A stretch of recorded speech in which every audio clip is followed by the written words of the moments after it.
Hey, welcome to my three-part series on buying a home. Whether you're a first-time home buyer or you haven't purchased in a while, this one is going to be step one. Are you able? This one's all about the money, so stay tuned.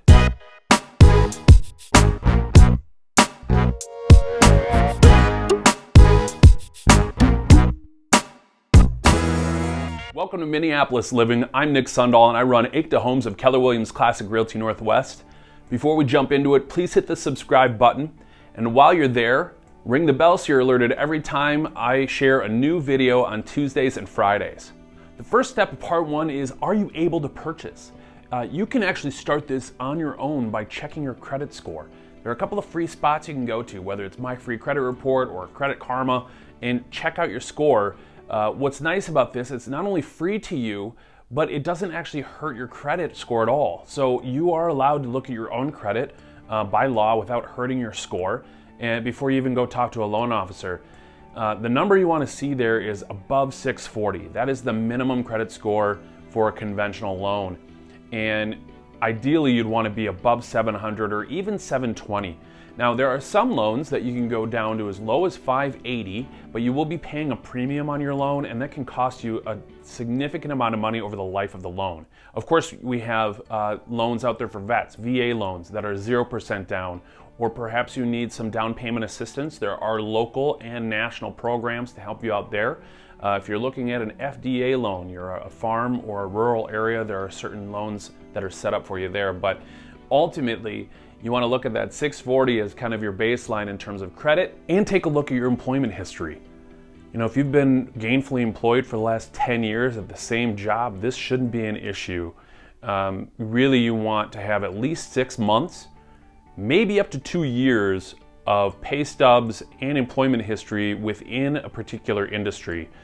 If you've recently changed from one employer to the next but stayed within the industry, that really shouldn't be a problem, as long as you have maybe a salary letter or some recent pay stubs that show a consistent income to show that lender. All right, next up is probably the reason why most of you are still watching, and that's the money.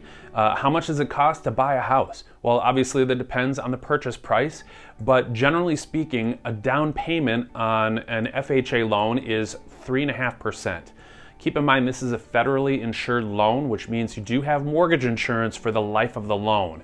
And if you want to go the conventional route, you would get rid of any mortgage insurance at 20% down. So I highly recommend putting as much down as you can that won't deplete the bank account. And if you can get that 20%, all the better.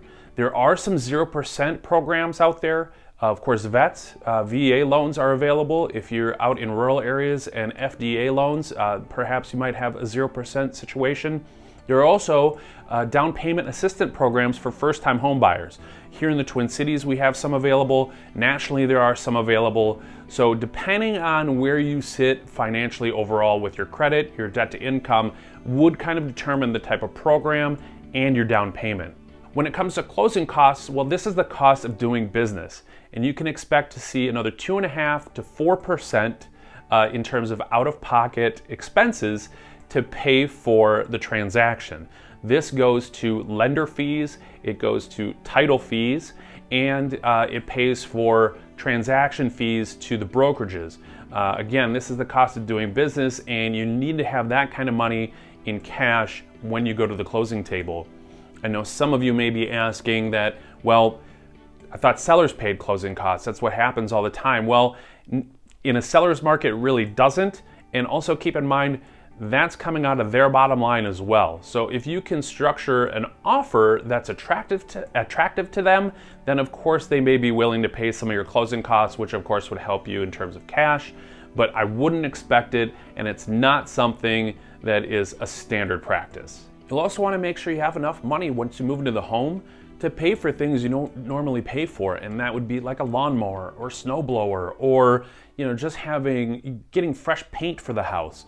Those are the kind of things that start to add up when you're a homeowner that you have to take care of that you didn't have to when you were renting. That was the landlord's responsibility. But now being a homeowner, you need to kind of look at what it's going to cost on a monthly basis just to maintain the property. Okay, that's our first part in the three-part series of buying a home. If you have any questions, comments, concerns, I'd love to hear from you in the comments below, so please feel free to do that. If you're looking to purchase a home here in the Twin Cities, again, reach out. Phone number, text, email, slide into my DMs. Whatever it is, I don't care. I'd love to hear from you. Thanks for watching, and we'll see you next time.